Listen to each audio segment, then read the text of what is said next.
पचमढ़ी में एक ऐसी जगह है जिसे देखकर पहली बार में ये यकीन ही नहीं होता कि ये सब नेचर ने खुद बनाया होगा।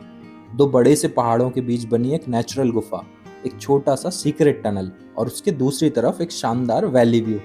और इसी जगह से जुड़ी हुई है रीच यानी कि स्लॉथ बियर की कहानी।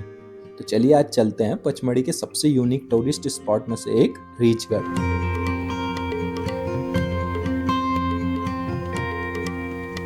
अब हम अपनी जिप्सी से रीचगढ़ की तरफ निकल चुके हैं। रीचगढ़ पचमढ़ी के उन पॉइंट्स में से एक है जहां प्राइवेट व्हीकल्स अलाउड नहीं होते, इसलिए यहां तक पहुंचने के लिए जिप्सी का ही यूज करना पड़ता है। और लगभग कुछ ही देर में हम रीचगढ़ के पार्किंग पॉइंट पर पहुंच गए हैं। अब यहाँ से आगे का सफर पैदल ही तय करना होगा। पार्किंग से रीचगढ़ तक का ट्रैक काफी ज्यादा मुश्किल नहीं है। धीरे धीरे चलते हुए हम आगे बढ़ रहे हैं और शुरुआत में एक नॉर्मल सा फॉरेस्ट ट्रेल मिलता है, लेकिन जैसे जैसे हम आगे बढ़ते हैं आसपास का लैंडस्केप बदलने लगता है।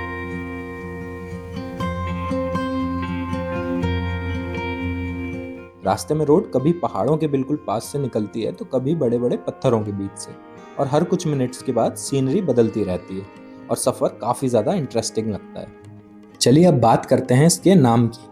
ऐसा माना जाता है कि पहले इस पूरे एरिया में काफी संख्या में रीच यानी कि स्लॉथ बियर्स पाए जाते थे, और ये बड़ी बड़ी चट्टानें और आसपास का इलाका उनके लिए एक नेचुरल शेल्टर हुआ करता था। इसी वजह से धीरे धीरे लोग इस जगह को रीचगढ़ के नाम से बुलाने लगे। और आज वाइल्ड लाइफ पहले के मुकाबले काफी कम दिखाई देती है, लेकिन ये स्टोरी आज भी इस जगह की पहचान बनी हुई है।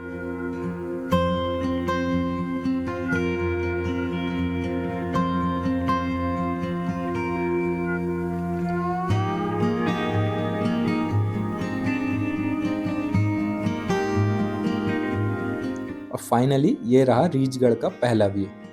सच कहूँ तो कैमरे में ये जगह जितनी बड़ी लगती है, असली में उससे कई गुना ज्यादा मैसिव फील होती है। दो विशाल चट्टानों के बीच बनी ये नेचुरल ओपनिंग देखकर सबसे पहला सवाल दिमाग में आता है कि आखिर ये बनी कैसे होगी। दूर से ही लोग इसके साथ फोटोज लेते हुए नजर आते हैं, और जैसे जैसे हम करीब जा रहे हैं इसका साइज और भी इम्प्रेसिव लगने लगता है। अब हम धीरे धीरे नीचे उतर रहे हैं। नीचे पहुंचकर आपको एहसास होता है कि ये जगह कितनी बड़ी है। ऊपर देखो तो सिर्फ ऊंची ऊंची चट्टानें नजर आती हैं और बीच में ये खुला हुआ नेचुरल स्पेस।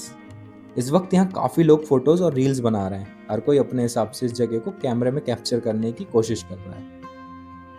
यहाँ हमें लोकल गाइड ने एक बहुत ही इंटरेस्टिंग बात बताई। इसे किसी इंसान ने नहीं बनाया। जियोलॉजिस्ट के मुताबिक लाखों साल पहले ये पूरा एरिया समुद्र के नीचे हुआ करता था। समय के साथ साथ धरती की टेक्टोनिक प्लेट्स में मूवमेंट हुई, जमीन ऊपर उठी और सैंडस्टोन की विशाल चट्टानें बन गई। इसके बाद हजारों लाखों साल तक हवा, बारिश और नेचुरल इरोजन ने इन चट्टानों को धीरे धीरे काटकर ये नेचुरल पैसेज बना दिया। अगर आप यहाँ से पीछे की तरफ देखेंगे तो एक फॉरेस्ट ट्रेल नजर आती है, लेकिन उस तरफ टूरिस्ट का जाना अलाउड नहीं है। फॉरेस्ट डिपार्टमेंट ने उस एरिया को वाइल्ड लाइफ और सेफ्टी के लिए रेस्ट्रिक्टेड रखा हुआ है। वैसे यही वो जगह है जहाँ लगभग हर टूरिस्ट कुछ देर रुककर फोटोज और वीडियो जरूर बनाता है। चारों तरफ पहाड़ और बीच में खुला हुआ नेचुरल स्पेस इस लोकेशन को और भी ज्यादा खास बना देता है। चलिए अब चलते हैं रीचगढ़ के सबसे फेमस पार्ट की तरफ। हमारे सामने एक बहुत ही छोटा सा नेचुरल टनल है। इसमें सीधे चलकर निकलना पॉसिबल नहीं है, इसलिए सभी लोग झुककर ये थोड़ा सा बैंड होकर इसको क्रॉस कर सकते हैं। चलिए हम भी इस टनल को क्रॉस करके देखते हैं कि दूसरी तरफ आखिर क्या है।